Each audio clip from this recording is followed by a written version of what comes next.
Elohim et Adonai, Shama, Shama. Elohim, Adonai, Shama, Shama, Shama, Shama, Shama, Shama,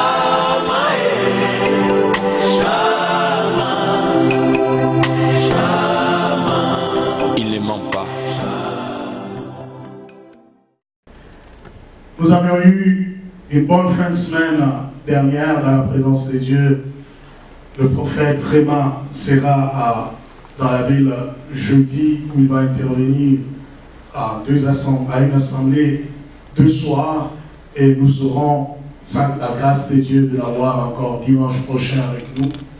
Et j'avais mal vu le calendrier. Notre baptême, le baptême de Peace Winner, c'est le dernier dimanche, ça tombe le dimanche du 31. Nous aurons tous ceux-là qui leur ont apporté la parole pendant les affermissements avec eux pour le baptiser. Nous aurons un service, la plupart me suggèrent que ce soit samedi pour que aussi leurs amis qui prient dans d'autres églises soient capables de venir assister. Donc samedi prochain, on aura un service de baptême le soir ici. Venons avec l'esprit de contempler la victoire de la croix, la victoire de la transformation. Mais aussi, nous allons reporter notre Pentecôte à nous de l'église ici, ce dimanche-là. Donc un baptême samedi soir et dimanche qui viendra, nous aurons un grand service sur l'imposition de main. Le Saint-Esprit dans une église est une puissance. Non seulement une promesse, mais une puissance qui doit se vivre. On la reçoit, on la vit. Donc voilà pourquoi aujourd'hui je porterai quelques principes importants qui placent la Pentecôte dans la logique de Dieu, la logique de la libération, la logique de la délivrance, mais aussi de l'épanouissement. Parce que, tel qu'on a lu au début de la réunion, la réponse, la promesse dans les Actes des Apôtres, la promesse du Saint-Esprit comme puissance en vue du témoignage a été donnée en réponse aux inquiétudes. Amen. Amen. Les disciples avaient des inquiétudes, se posaient des questions. Nous prions pour que ceux-là qui ne sont pas aujourd'hui, le frère Église nous fasse grâce, que le ministère de l'audiovisuel reprenne assez rapidement pour que les gens se rattrapent dans les enseignements. Avant que j'aille dans le texte, je recevais jeudi passé un coup de fil par Viber de quelqu'un qui, ça fait plus près de 22 ans que je n'ai pas vu, que je ne savais même pas qu'il existait quelque part en Europe. Mais la bonne nouvelle dans ce coup de fil, il dit, Pasteur Jacques, pourquoi vous nous faites souffrir comme cela? Moi je dis, c'est pas une bonne question à laquelle je vais répondre. Parce que la suite, je ne savais pas vraiment. Il se présente, il donne son nom, il dit, moi, je suis les prédications sur YouTube, Mission Tadona, régulièrement. Mais ça fait quelques semaines, j'y vais et il n'y a rien. Et pourtant, vous m'avez laissé sur ma soif dans ce message sur la délivrance. J'aimerais que quelqu'un se dise que Dieu n'a pas l'église seulement au 864 Sainte-Catherine-Est. L'église de Dieu est partout sur la terre.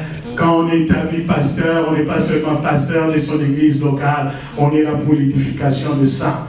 Nous croyons donc que cette grâce peut profiter à quelqu'un d'autre. Si tu as la possibilité d'enregistrer le message par audio sur ton téléphone plus intelligent que le mien, enregistre-le et partage à quelqu'un. Nous sommes dans un siècle qui va nous amener tranquillement à l'accomplissement de la parole qui dit « Quand l'évangile aurait atteint les extrémités de la terre, le Fils de l'homme sera à la porte. » Nous avons tous les moyens maintenant pour que l'évangile atteigne les extrémités de la terre. J'étais en train de regarder un cheikh musulman, un prince de Koweït, qui a donné sa vie à Jésus, qui a accepté tout en étant un prince corétien. Il a dit, je donne ma vie à Jésus et il est condamné à mort. Et j'ai vu comment les réactions passent partout dans le monde, les gens réagissent.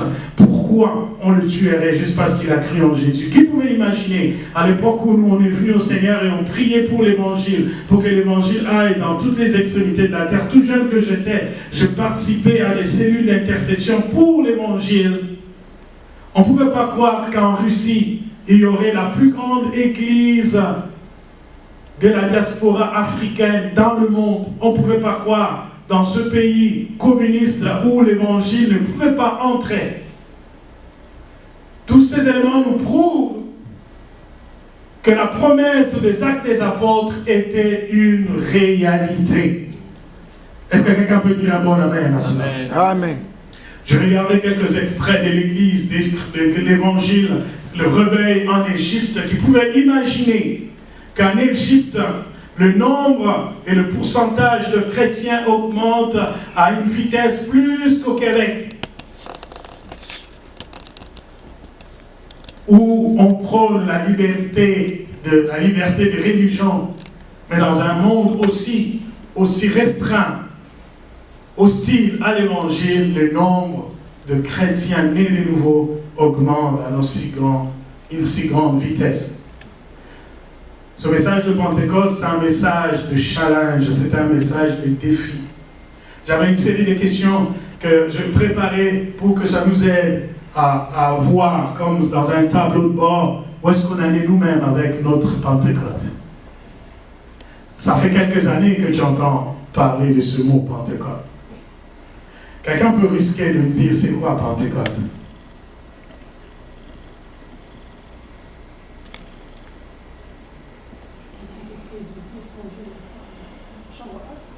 Ah oui, elle dit, c'est le jour où le Saint-Esprit est descendu dans la chambre haute. Ok, ça c'est l'application de Pentecôte dans le Nouveau Testament. Mais le mot Pentecôte, vous sentez quel chiffre là-dedans? 5. Ok, 50, Penta. 50 qui vient après quelle fête? Donc c'est 50 jours après la Pâque. Ah? Elle avait la bonne réponse. Winner? Ok. Winner avait la bonne réponse. C'est 50 jours après la Pâque. Or, la Pâque prenait pas seulement un jour. La fête de Pâques prenait minimum 7 jours. Les célébrations étaient pendant 7 jours. Et le Christ a choisi de mourir pendant les célébrations de la Pâque. La Pâque a été introduite comme la fête de la délivrance, de la libération. Il a dit à Moïse, tu demanderas à tout homme, chef de famille, tout homme de rassembler, et je préfère mettre une parenthèse ici. Le texte parle de l'homme, mâle, ish.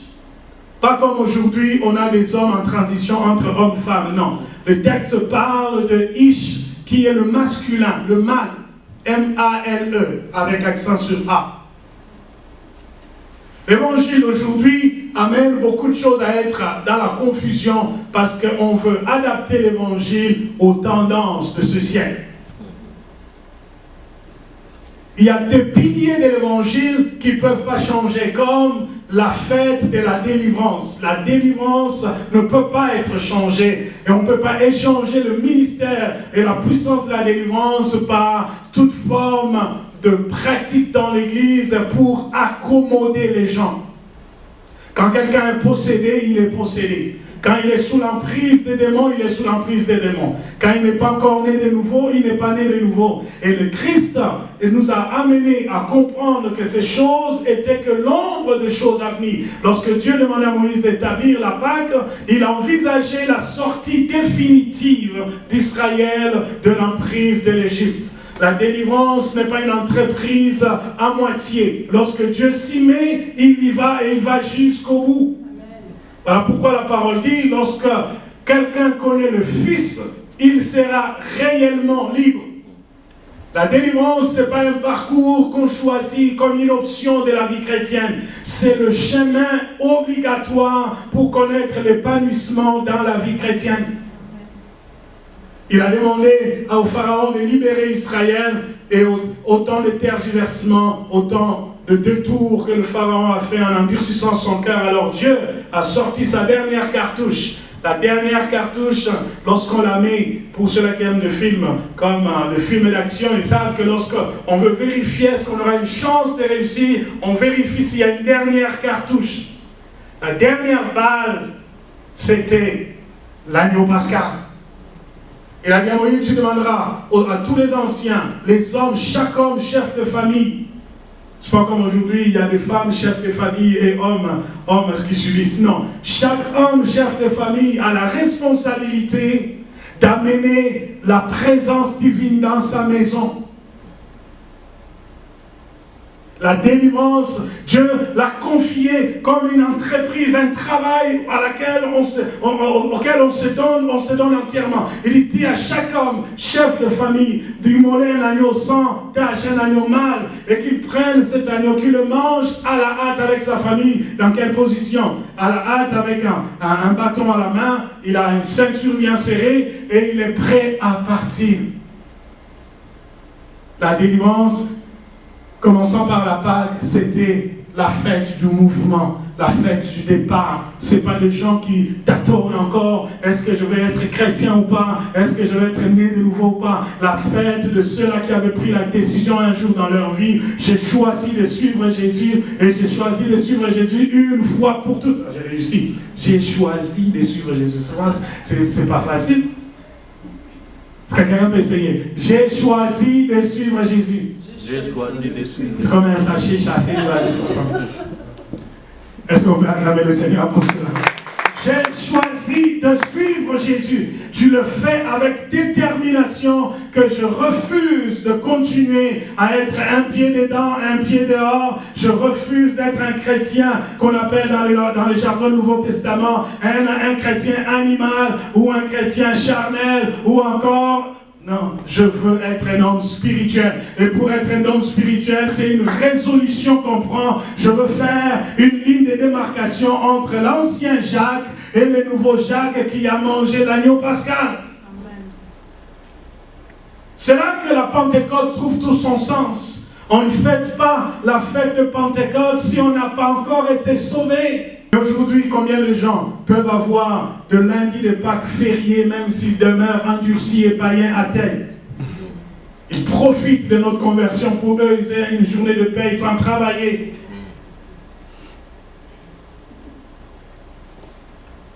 Je parle à quelqu'un. Ça a pris la vie d'un agneau pour qu'on ait un congé de Pâques. Ça a pris la vie du Fils de Dieu pour que tu aies une journée fériée dans la vie. Et que le calendrier du monde se dise, à partir de jeudi, où on a commencé à le chercher la nuit pour l'arrêter, et vendredi, on va être en congé, vendredi, samedi, dimanche, lundi, et les gens planifient pendant qu'ils savent que c'est une longue fin de semaine. Ils planifient d'aller au Cuba, ils planifient d'aller à Las Vegas, ils planifient, et personne ne pense faire comme les apôtres qui se sont dit, retournons à la chambre haute, là où le grand rendez-vous était fixé. C'est là qu'on devait être rempli du Saint-Esprit. Combien planifient de fin de semaine de Pâques, de renouveler leur engagement avec Dieu, de renouveler leur relation avec Dieu, de penser aller plus loin dans la marche chrétienne. Souvent pour un pasteur moderne, un pasteur de l'Occident, quand tu as de longues fins de semaine, toi-même déjà tu te prépares dans l'esprit qu'il y aura beaucoup d'absents à l'église. Parce que tu sais déjà très peu de gens vont rester dans la vie. Et un pasteur partage avec moi, il dit, pasteur, moi j'aime pas l'été. Moi je dis, pourquoi? Il dit, l'été, trop d'absence dans l'église. Et les financiers de l'église sont toujours en retard pour payer les loyers parce que beaucoup de gens ne viennent pas au culte. Alors l'hiver, je me poserai la question. Il me dira, l'hiver c'est moins pire. Parce que les gens, avec le froid, ils s'ennuient à la maison au lieu de rester tout le temps tout seuls à la maison renfermés, ils vont grossir, ils préfèrent aller à l'église. Ils vont dire, il y a un problème. Là, ils ont transformé l'église en une salle de gym. C'est une occasion pour aller maigrir. C'est pas ça le problème.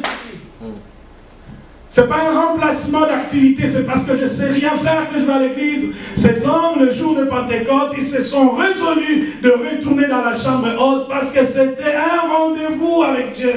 Est-ce que quelqu'un peut dire avec moi, rendez-vous avec Dieu? Rendez-vous avec Dieu. Monter à l'église, c'était un rendez-vous avec Dieu. La Pentecôte était la réponse au rendez-vous. Le premier rendez-vous, vous sortez de l'Égypte et vous rentrez dans le processus de la délivrance et vous viendrez m'adorer en bas de cette montagne. Après la première adoration à Sinaï, vous commencerez à compter 50 jours après, chaque 50 jours après la Pâque, vous devez faire une grande fête de célébration de ce que j'ai accompli pendant la marche. Donc Pentecôte, c'est une fête, non pas de ceux-là qui sont dans la léthargie spirituelle, qui stagnent, qui s'arrêtent. Mais c'est la fête de ceux-là qui savourent la victoire en continuant la marche avec Dieu. Le combat sont là, moi je continue. Voilà pourquoi le Saint-Esprit vient comme une puissance en réponse aux préoccupations pendant la marche. La Bible l'appelle l'architecte de notre vie. Est-ce que combien acceptent que Jésus-Christ est l'architecte de notre vie? Un architecte, c'est quelqu'un qui a la vision de perspective, il a une vision de loin, il voit les choses, pendant que toi tu le mets sur un terrain bousseux, un terrain avec beaucoup de pierres, un terrain rocailleux, il vient, il regarde, lui il voit comment il va bâtir la tour la plus élevée au monde, sur ton terrain, que tu trouves que ce terrain est inhabitable. Il a une grande vision du lendemain. L'architecte de notre vie savait que pour avoir une vie chrétienne puissante et florissante, il vous faut un arrêt dans la chambre haute et connaître la Pentecôte. Il connaît le combat du lendemain dans la vie chrétienne. Alors, 3 séries de questions pour moi. Alors qu'on lit ce texte, Actes chapitre 1er. Actes chapitre 1er, à partir du verset 6. On l'a lu au début de la réunion pour vous mettre dans le contexte. Maintenant, on va élaborer. Je lirai. Excusez-moi. Alors les apôtres réunis lui demandèrent, Seigneur, est-ce en ce temps que tu rétabliras le royaume d'Israël? Il leur répondit, ce n'est pas à vous de connaître les temps ou le moment que le Père a fixé de sa propre autorité. Je veux que quelqu'un souligne de sa propre autorité. Mais vous recevrez une puissance, le Saint-Esprit survenant sur vous, et vous serez mes témoins à Jérusalem, dans toute la Judée, dans la Samarie et jusqu'aux extrémités de la terre. Verset 13, verset 12. Alors, ils retournèrent à Jérusalem, de la montagne appelée les Oliviers, qui est près de Jérusalem, à la distance d'un chemin de sabbat. Quand ils furent arrivés, ils montèrent dans la chambre haute, où ils se tenaient d'ordinaire. C'était Pierre, Jean, Jacques, André, Philippe, Thomas, Barthélemy, Matthieu, Jacques, fils d'Alphée, Simon, les Zoloé et Jude, fils de Jacques. Première question. Est-ce le premier ou la première fête de Pentecôte de ta vie? Si la réponse est oui, il y a une promesse. Si la réponse est non, la deuxième sous-question. Que gardes-tu en souvenir des autres Pentecôtes que tu as connues dans ta vie? Ce soir-là, ces jours-là, ils sont rentrés. On peut nommer qui était là. Vous savez, c'est qui a écrit l'exact des apôtres?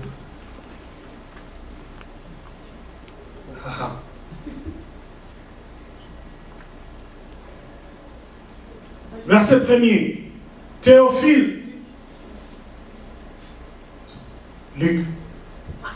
J'ai parlé dans mon premier livre de tout ce que Jésus a commencé de faire et d'enseigner dès le commencement, jusqu'au jour où il fut enlevé au ciel après avoir donné ses ordres par le Saint-Esprit aux apôtres qu'il avait choisis. Ces jours étaient tellement marquants, ces jours étaient tellement puissants que Luc a préféré, en commençant son récit sur tout ce qu'il a connu de Dieu, qu'il la place comme la première borne de la vie de l'Église. Il dit, je préférais vous écrire ces choses depuis le jour où le Seigneur a commencé à faire ces choses, jusqu'au jour où il fut enlevé. Il s'est arrêté quand le jour où le Seigneur s'est arrêté, c'était ce jour dont on parle aujourd'hui, qu'on vient de lire dans Actes 1er. Il sait que les événements étaient inoubliables. Qu'est-ce que tu gardes en souvenir de tous les Pentecôtes que tu as connus dans ta vie?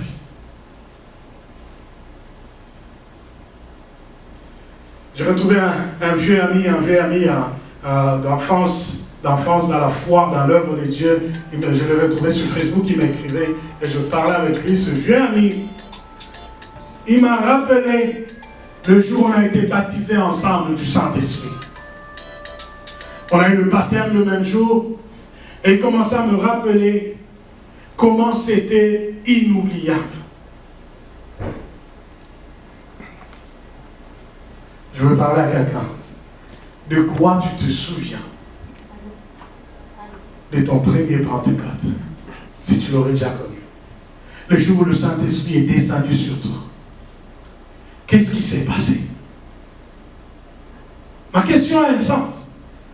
Parce que plus tard, l'apôtre Paul parle à Timothée.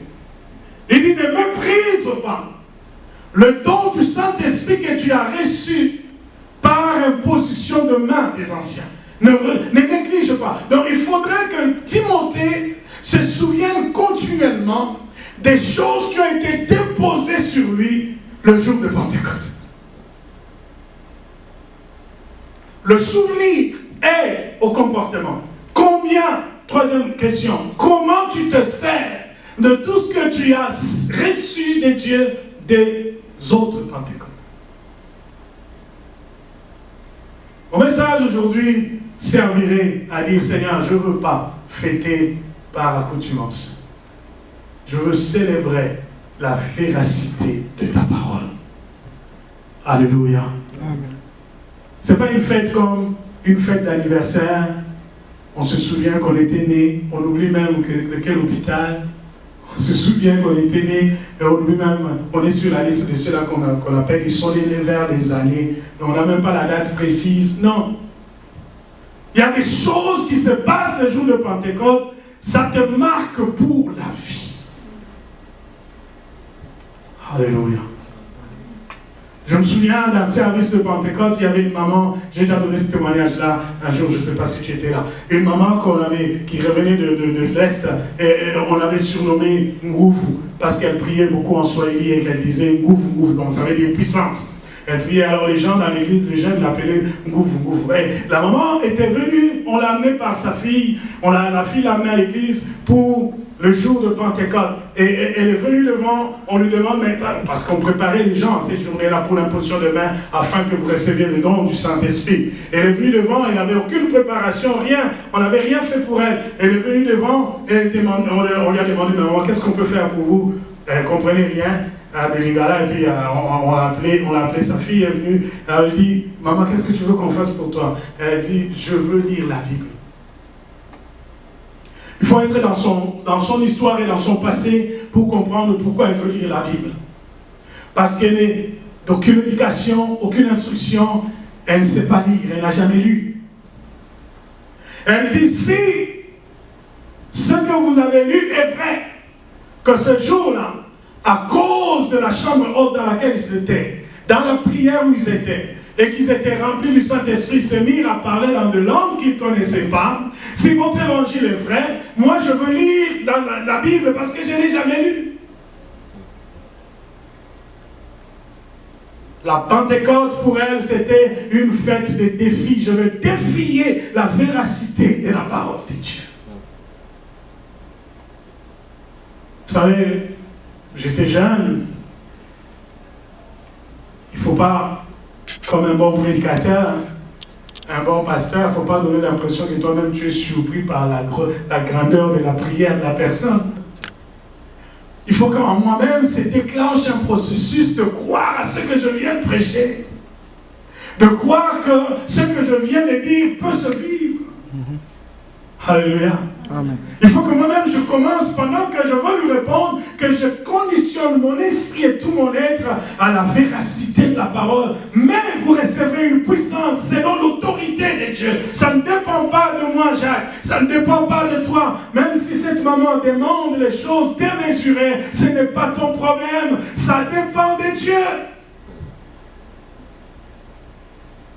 Alors on se mit à prier. À l'époque, beaucoup de jeunes, comme le pasteur Marc me surnommait Jules Schwagart, parce que c'était un des prédicateurs qui m'avait beaucoup marqué. J'aimais bien prêcher comme lui. J'aimais beaucoup son style de prédication. Alors, Jules Schwagart avait l'habitude, après l'avoir prêché, il dit, ok, on va mettre la parole en action. Et il faut avoir le courage d'affronter maintenant l'inconnu. J'ai dit, maman, on va mettre la parole en action. On lui tend la Bible. Tout le monde vous regarde. Est-ce qu'elle va lire ou pas? Toi-même, en tant que pasteur, tu regardes aussi. Chaque seconde qui passe devient décisive. Le rendez-vous est fixé entre le ciel et la terre. Les hommes qui sont là. Les témoins visibles et invisibles.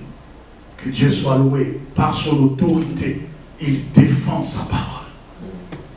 Les disciples disent, Seigneur, est-ce en ce moment-là que tu reviendras rétablir le royaume d'Israël? Parce que leur premier besoin, c'est que sur terre, leurs besoins soient réglés, que les Romains tombent, que l'Israël devienne libre. Mais le Seigneur va au-delà de besoins matériels. Il dit, il ne vous appartient pas de fixer le temps et de savoir le comment par lequel le Seigneur va faire ces choses par son autorité. Je veux dire à quelqu'un, ces choses viennent par le Saint-Esprit lui-même, par l'autorité de Dieu, par la souveraineté de Dieu, par la toute-puissance de Dieu. C'est pas une machination comme chez Dewey. On va vous apprendre comment parler là. On dit commencer par da, da, da, da, da, da. Et puis tu dis on fait prendre à do, do, do, do, do, do. Non, ces choses viennent par l'autorité de Dieu.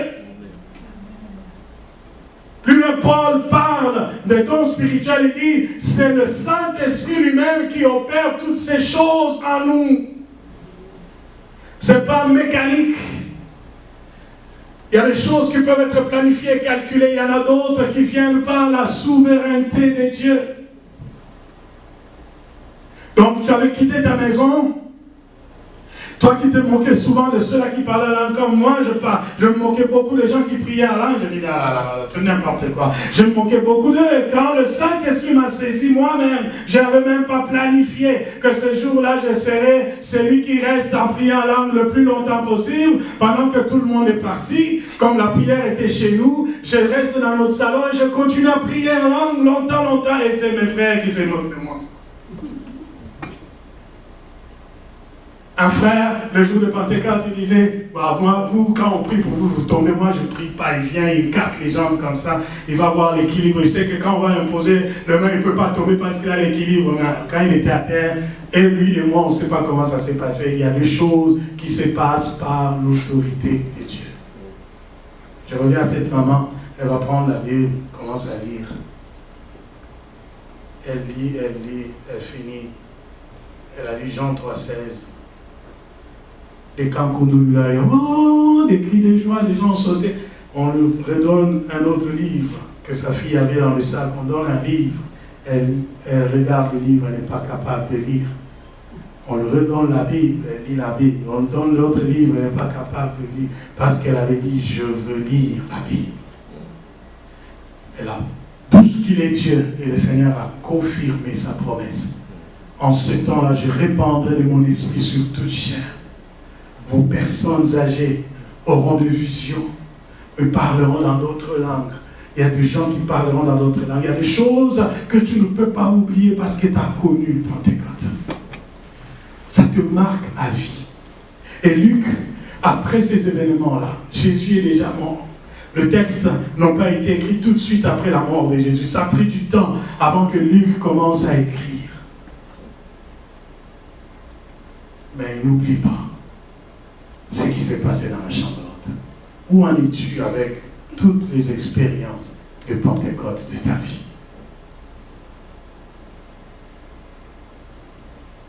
Lorsque ces choses arrivaient, il y a des noms qui ont été cités.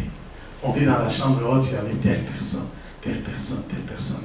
Est-ce que vous avez remarqué que ce sont des hommes et des femmes des grandes imperfections qui étaient là?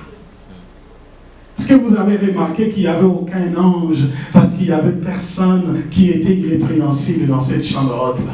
La promesse de la Pentecôte n'est pas une promesse réservée aux saints et à des gens déjà accomplis, des gens qui n'ont aucune faiblesse, aucune imperfection, qui se disent que je n'ai pas besoin du Saint-Esprit parce que je suis parfait. La promesse était faite à des hommes aussi répréhensibles comme Pierre. Il s'est passé juste quelques semaines, juste quelques jours, je veux dire, il venait de régner Jésus et se sont renfermés et il a même quitté Judée, il est retourné à la pêche, là où le Seigneur l'avait rencontré une première fois et le Saint-Esprit a permis que le Christ après la résurrection lui est apparu. Pierre a compris que non, il ne faut pas abandonner, il retourne parmi les 12 et cette nuit-là, 50 jours après, c'est le même Pierre qui est qualifié pour être rempli du Saint-Esprit. Que personne ne se dise qu'il est exclu de la grâce de Pentecôte. C'est pour des hommes et des femmes ordinaires. Ton nom peut aussi rentrer dans l'histoire. Si on avait un scribe dans cette église, il se dirait, 2 dernières années, on a eu tel service de Pentecôte, telle personne était là, le pasteur avait prié, et l'homme d'autre de Dieu était là, on a parlé en langue, tel avait parlé en langue, tel avait reçu tel don de guérison, l'autre de vision, l'autre de paroles de connaissance, l'autre de prophétie. C'est possible que ton nom rentre aussi dans l'histoire. De sorte que personne ne se dise, ce n'est pas pour moi. C'est pour nous tous. C'est pour quiconque. Vous savez, souvent on ne parle que de Pierre en négatif, parce que c'est à lui qu'on a pointé du doigt le premier. On dira, avant que le coq n'ait chanté, tu m'aurais déjà régné. Ah! Mais n'oubliez pas que cette nuit-là, à Gethsemane, il y avait beaucoup de disciples qui suivaient Jésus. Quand on est venu arrêter Jésus, le portrait de Matthieu et de Marc sur l'histoire, c'est que plusieurs disciples se sont enfouis. Il y en a qui n'étaient même plus dans la chambre haute. Je préfère encore quelqu'un qui avait une mauvaise vie, que le Seigneur a rencontré. Il est revenu au Seigneur et il fournit des efforts pour maintenir ses pas dans les choses de Dieu. Que celui qui a été avec le Seigneur, qui a abandonné et qui vous regarde de loin et qui se moque de vous. Je préfère encore quelqu'un qui avait rétrogradé et qui est revenu à la raison. Il est revenu dans la maison de Dieu, que celui qui pense, tout en étant dans la maison de Dieu, il pense être sauvé pendant qu'il est grandement païen tout en étant dans la maison de Dieu. Ici, ce n'est pas une question d'étiquetage. C'est que chacun profite de la grâce de la Pentecôte. Amen. Amen. Que chacun se dise, c'est pour moi. Malgré mes imperfections, malgré mes limites, malgré mes erreurs, le Seigneur peut encore se servir de moi. Il peut encore m'utiliser. Il peut encore restaurer ma vie. Cette nuit-là, il y a même eu un disciple qui a abandonné son drap et il est parti. J'aime Pierre. Après avoir régné le Seigneur, il a eu la repentance. Son cœur était touché et il est revenu. Tandis que Judas, après avoir vendu le Seigneur, il a cru que tout était fini et il s'est enlevé la vie. Que le diable ne vous trompe pas. Nous ne nous encourageons pas à tomber dans le péché, mais nous disons à quelqu'un, le juste tombera 6 fois. À la 7e fois, le Seigneur le relèvera. Celui qui a la force et le désir d'aller plus loin. Le Seigneur deviendra une puissance en lui pour l'amener de gloire en gloire, de puissance en puissance. Si tu as la volonté, le Seigneur t'aidera.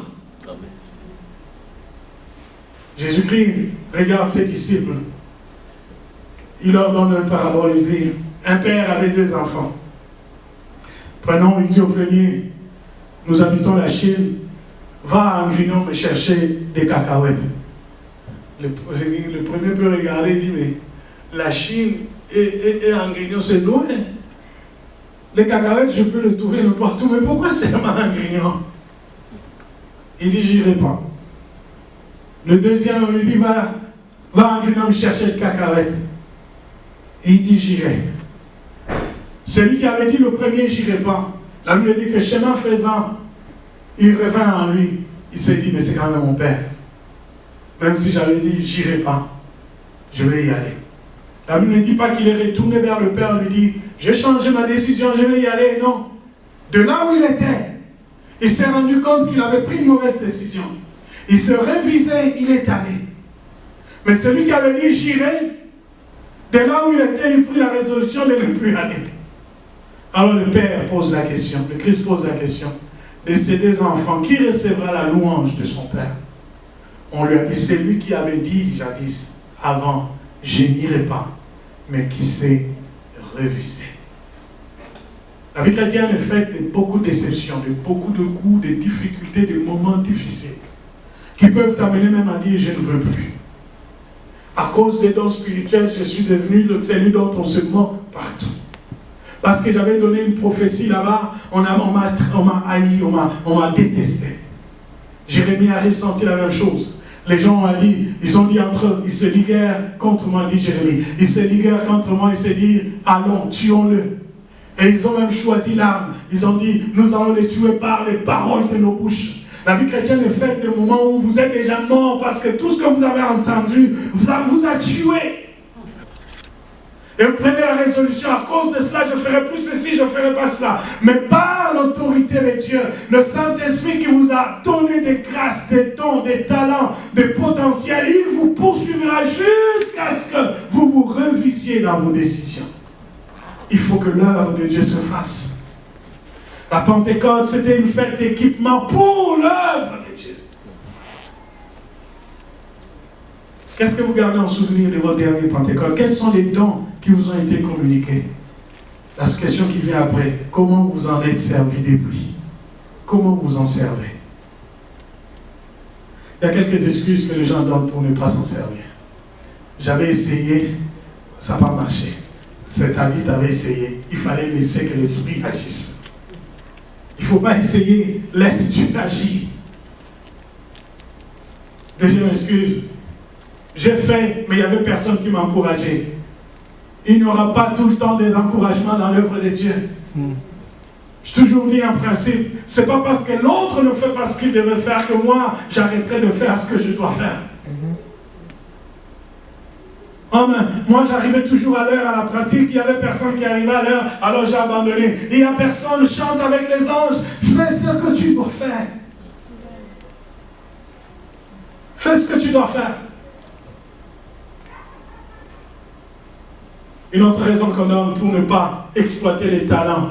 Ah, comme on chantait à l'époque. Mosala Zane, Mosala Bas. Ah, l'œuvre de Dieu, c'est une œuvre difficile. Donc, à cause des difficultés, alors on dit, ah non, je ne veux pas oser. Non, c'est l'œuvre de Dieu.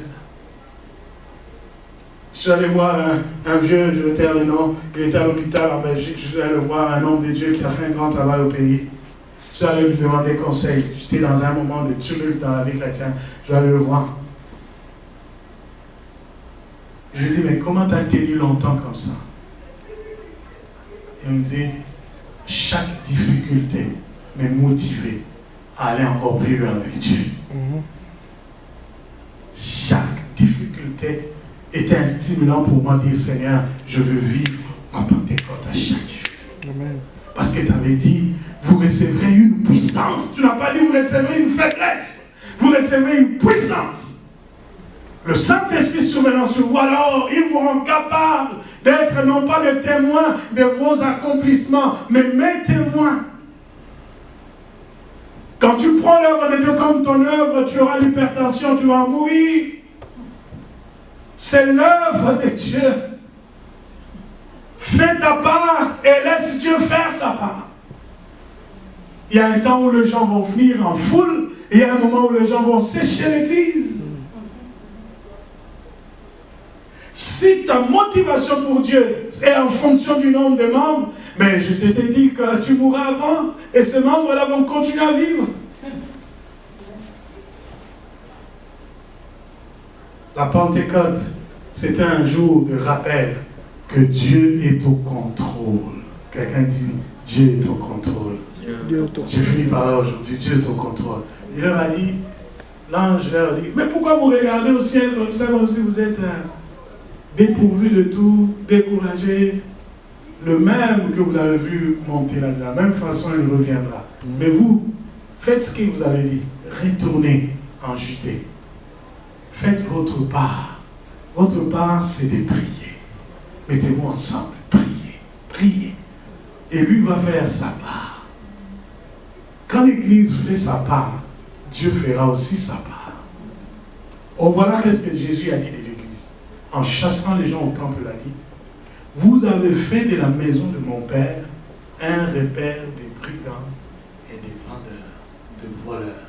Pendant qu'il était écrit que ma maison sera appelée une maison de... L'activité principale de l'Église, ce n'est pas la prédication. L'activité principale de l'Église devait être prière. Une Église doit être une maison de prière. C'est dans la prière qu'on est équipé. C'est dans la prière qu'on active les dons spirituels. C'est dans la prière qu'on permet au Saint-Esprit d'aller au-delà de nos limites d'humanité. C'est dans la prière qu'on ouvre l'espace spirituel, non seulement pour nous, mais même pour nos descendants. C'est dans la prière qu'on va nouer des alliances avec Dieu et ça permet à l'autorité de Dieu d'entrer en action dans nos besoins de tous les jours. Moins tu pries, plus tu deviens vulnérable. Vulnérable face aux démons, face au péché, face aux œuvres de la chair. Moins tu pries, plus tu reproduis la chair. Bien-aimé, si le diable, dans cette nuit-là de Gethsemane, alors qu'ils étaient en train de prier avec Jésus, n'est-ce pas? Les disciples étaient là pour prier avec Jésus. Et Jésus les a suppliés, vous n'êtes même pas capable de prier avec moi ne fût-ce qu'une heure.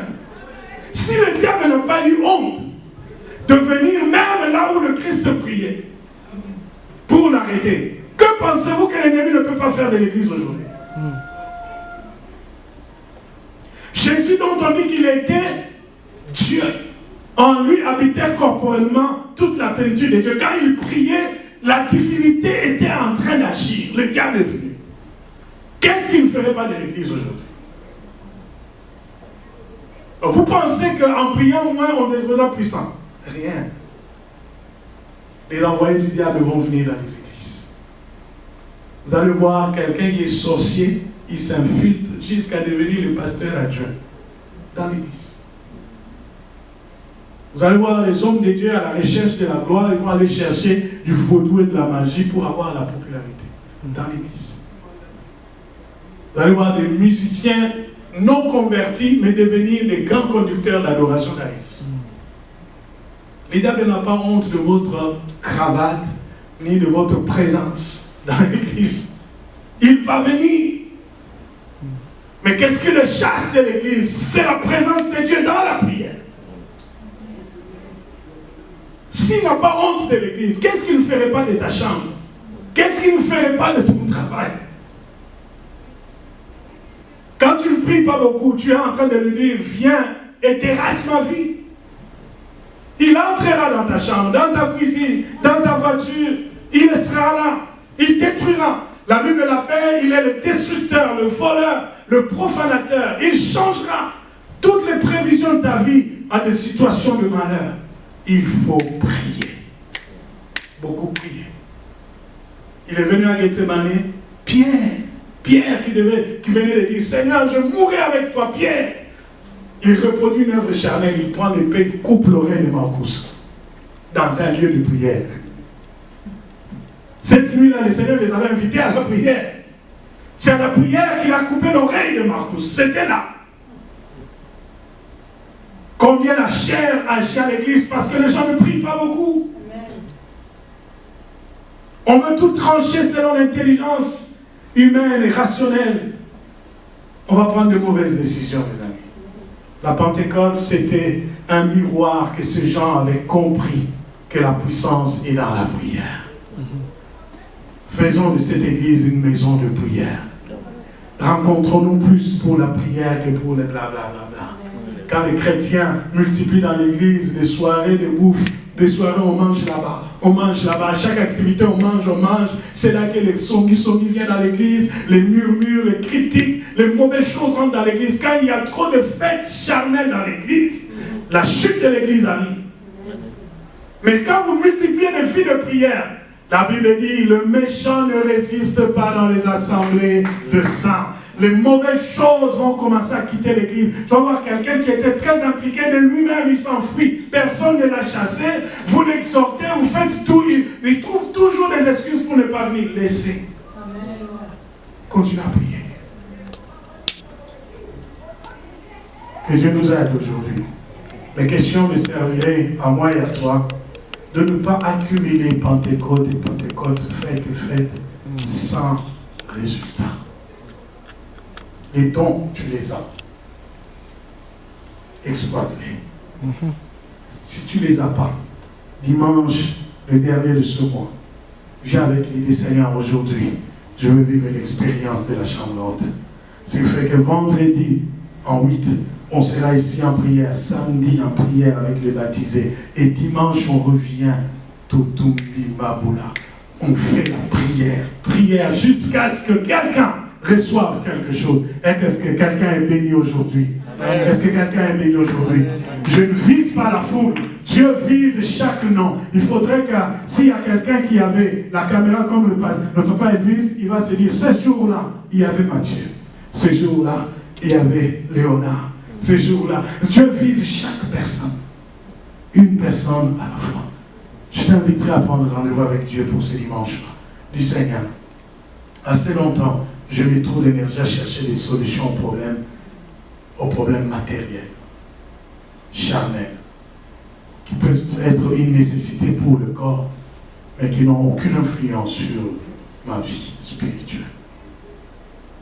Que quelqu'un regarde. Combien d'énergie tu mets pour chercher à manger? Combien d'énergie tu mets pour te vêtir? Acheter les biens, les conserver, les garder le plus longtemps possible. Combien d'énergie tu mets pour garder les amis? L'effort à fournir pour plaire aux gens. Compare à combien d'énergie tu as mis pour garder ne fût-ce que l'unique don que Dieu t'a donné. Tu sais chanter ou prêcher, tu sais prier ou parler en langue. Combien de temps tu mets juste pour arroser ces dons-là? Hier, un bien-aimé, le frère Elvis, tout le matin, alors que je cherchais à faire la prière, le gym, on s'est parlé le matin, il m'a tellement parlé de moi, de ce qu'il attendait, voir qu'il ne voit pas, s'éclater. Tout ce que j'ai fait, j'ai dit, Seigneur, merci de m'avoir parlé. Il y a des gens qui veulent voir en toi le nombre de Pentecôtes que tu as accumulé, arriver à un résultat qu'ils attendent. La Bible dit que toute la création attend avec soif la révélation des fils de Dieu. Il y a une partie des gens qui ne connaîtront jamais la grandeur de Dieu si toi tu ne te lèves pas.